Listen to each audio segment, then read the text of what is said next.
గొడవకు కానీ ఇంకొకరిని ఒక మాట నేను అనేది కానీ రచ్చలకు నేను దూరంగా ఉంటాను. గొడవలకైనా కానీ రచ్చలకైనా కానీ వీటన్నిటికీ దూరంగా ఉండే నేను ఇతన్ని అలా చేసే అంత నిర్ణయం నేను దేనికి తీసుకున్నాను, అతను ఏం చేసినాడు. మాది అన్నమయ్య కడప జిల్లా ఓబులవారిపల్లి మండలము ఐలరాజపల్లి హరిజనవాడ గ్రామం మాది. ఓకే, నా కూతురు పుట్టింటాంచి 11 సంవత్సరాల నుంచి మా అత్తమ్మని చూసుకుంటా ఉంటారు. ఓకే, వాళ్ళ ప్రజెంట్ అయితే ఆర్థిక పరిస్థితి బాగలేక మా యొక్క పోయేటికి వస్తా మా కూతుర్ని వాళ్ళ చిన్న కూతురు దగ్గర, అంటే మా మరదల దగ్గర మా కూతురు బాధ్యత మా మరదలకైతే అప్పచెప్పేసి పోయేటికైతే వచ్చింది. వాళ్ళు కొద్ది రోజులు బాగానే చూసుకున్నారు. ఓకే, ఒకరోజు ఏం జరిగిందంటే మా కూతురు మంచంలో పనుకోండి, ఈ మనిషి అనమాట. ఈ మనిషి ఏం చేశాడంటే మా కూతురు నిద్ర మొత్తులో ఉంది కదా అని మా కూతురు బట్టలు తీసేసి బలాత్కారం చేసి నోరు మూసిపెట్టి బలాత్కారం చేసి ఇంకా చేసేదానికి ప్రయత్నించినాడు. ఒకవేళ అరిస్తే నోరు మూసిపెట్టి ఒకవేళ ఎంత పనైనా చేద్దాము చంపేసేదానికైనా కానీ అంటే ఆ ఆలోచనతోనే బలాత్కారం చేసి చంపేసేదానికైతే ఈ మనిషి అయితే చూసినాడు. ముందుగానే నా కూతురు నిద్ర మత్తులో ఉంది, అందులో మళ్ళీ నోరు మూసిపెట్టేసినాడు, బట్టలు తీసేసినాడు. నోరు మూసిపెట్టే తలకి ఊపిరాడకుండా భయపడిపోయింది అనమాట. ఏం జరుగుతున్నదో ఏమో భయపడిపోయి ఒకపారిగా అరిసేసింది బుజ్జమ్మ అని. మా మరదలను అయితే అరిసేసింది. మా మరదలు వచ్చింది. అప్పుడు మా మరదలు వచ్చి ఇప్పుడు బిడ్డనైతే దగ్గరికి తీసుకొని ఏం జరిగిందంటే అప్పుడు బుజ్జమ్మ తాత అయితే ఈ మాదిరి చేసినాడు, బట్టలన్నీ తీసేసినాడు, పట్టుకోరాని చోట పట్టుకొని ఒత్తుతా ఉంటాడు. నాకైతే నొప్పి వచ్చినది, భయం వేసింది. బుజ్జమ్మ నోరు మూసిపెట్టేసినాడు. నేను భయపడిపోయి గట్టిగా అరిచినాను. తరువాత మా మరదలైనా గాని మా మరదలు వాళ్ళ భర్త రమణ అయినా గాని వీళ్ళిద్దరూ ఈ మనిషిని దేనికి మాదిరి చేసినావు పసిబిడ్డనని ఒక్క మాట అడగల. తరువాత నా బిడ్డను వీళ్ళిద్దరూ బెదిరించినాడు. తాత ఈ మాదిరి అని చేసినాడు అని నువ్వెక్కడ చెప్పగాకని నా బిడ్డ అయితే బెదిరించినారు. నా బిడ్డ భయపడిపోయింది. తర్వాత మా మరదలు మా భార్యకి ఫోన్ చేసి మా ఇంట్లో వసతి లేదు, నీ బిడ్డను చూసుకునేదానికి, నీ బిడ్డ నువ్వు తీసుకోము అని ఎమర్జెన్సీగా చేసింది. మా ఇంట్లో గొడవలు గాన వసతి లేదు అనే తలికే సరే అని నా భార్యను ఇంటికి పంపించిన. బిడ్డను తీసుకురాపో, మన స్వాధీనంలో పెట్టుకున్నాం, మనం చూసుకున్నాము అనేది. ఓకే, పోయింది, తీసుకొని వచ్చింది. ఓకేనా, అని నా బిడ్డను మంచిగా అడిగింది నా భార్య.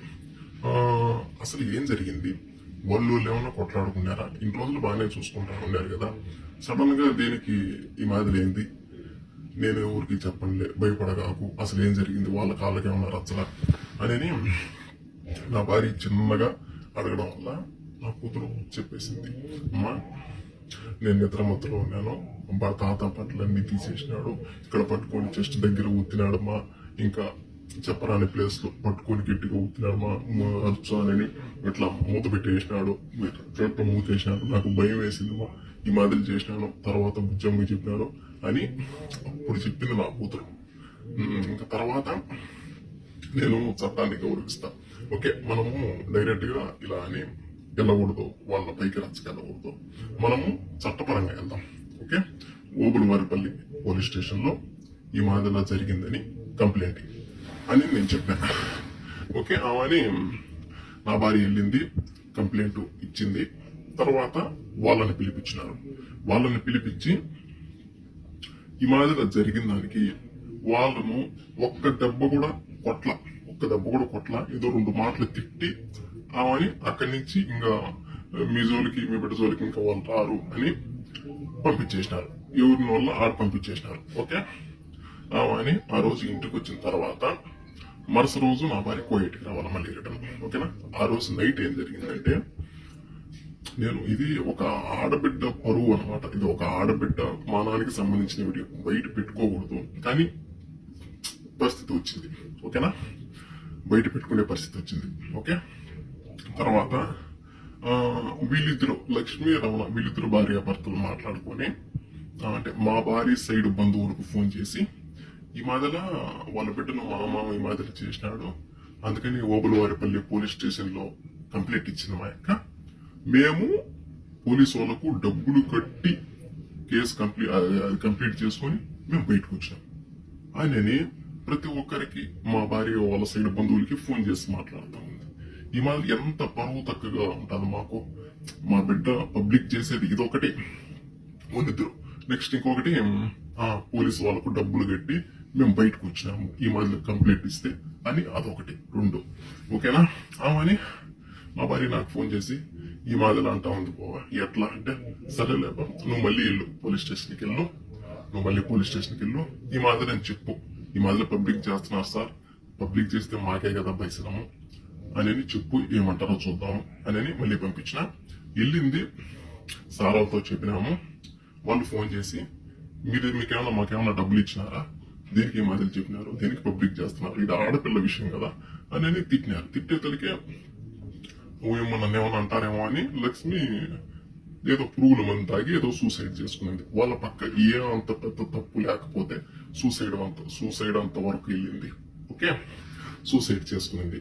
తర్వాత ఈ మాదిరి సూసైడ్ చేసుకునిందని అక్కడి నుంచి ఎస్ఐ సార్కు ఇన్ఫర్మేషన్ వాళ్ళు చెప్పినారనమాట. ఈ మాదిరి సార్ రాలేదు, ఈ మాదిరి ఏదో తాగిండదే అని ఆ సార్ ఉండేసి ఈ మాదిరిలా ఏదో తాగిందంట, ఆమెకి ఏదన్నా కానీ అయితే నిన్నైతే అరెస్ట్ చేస్తామని మా భార్యను అన్నారు.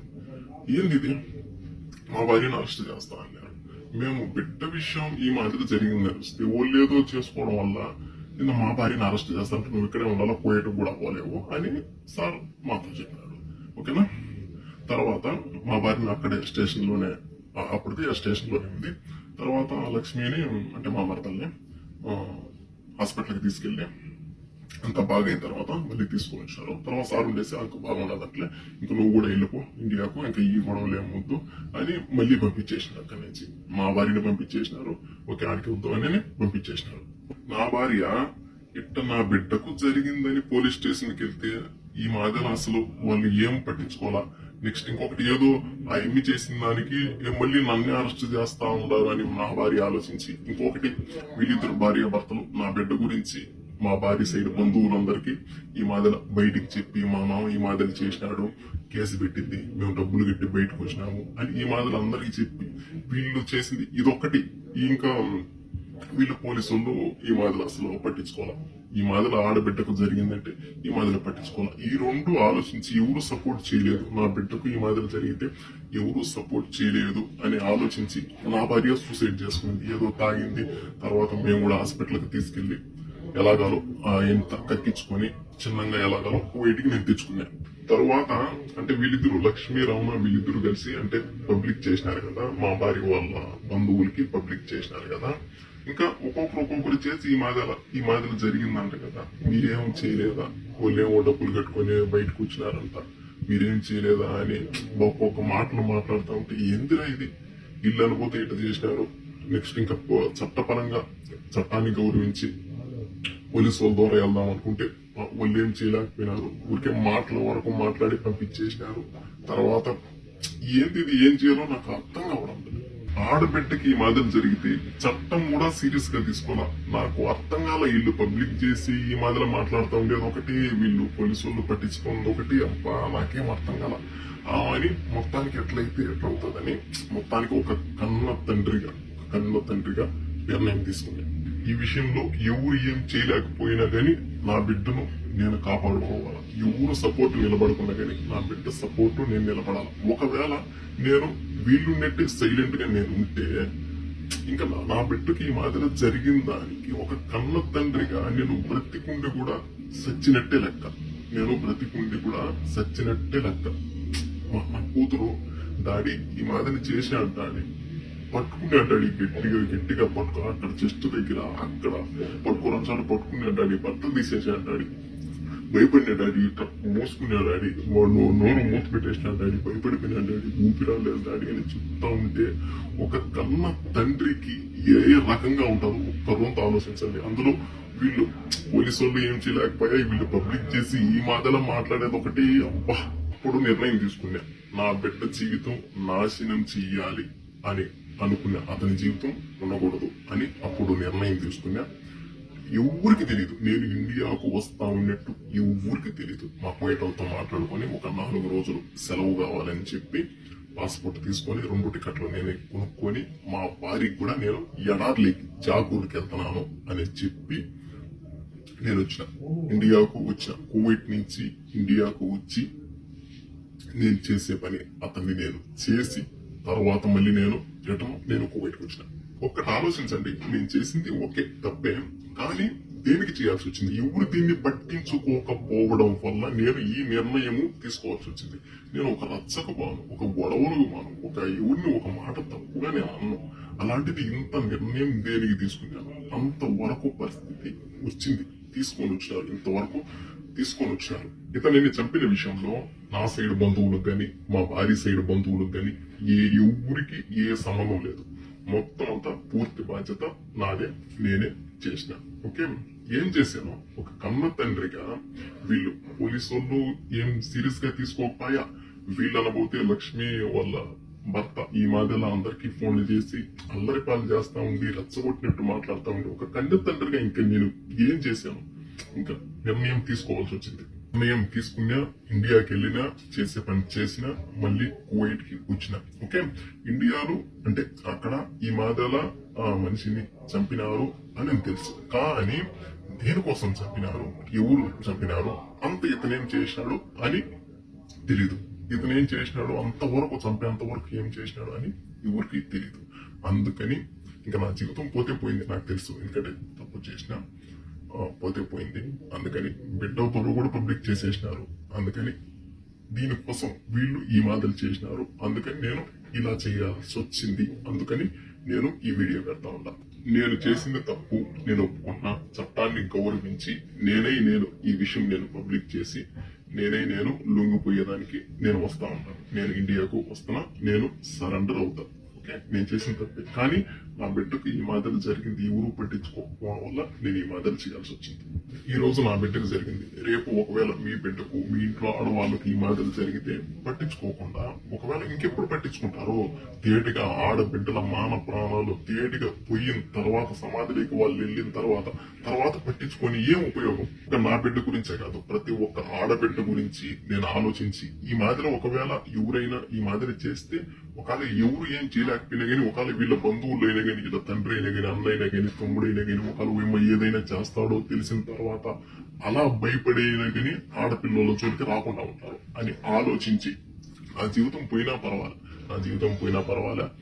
బిడ్డ పరువు ఈ మాదిరి పోయినా పర్వాలే, ఇంకొకరు బాగుంటారు కదా, ఇంకొకరికి ఇది విషయం అని చెప్తానే, ఇంకొక బిడ్డకు ఈ మాదిరి జరిగింది అని చెప్తానే అప్పుడైనా సీరియస్ గా పట్టించుకుంటారు కదా అనే ఆలోచనతో నేను ఈ పని చేసిన.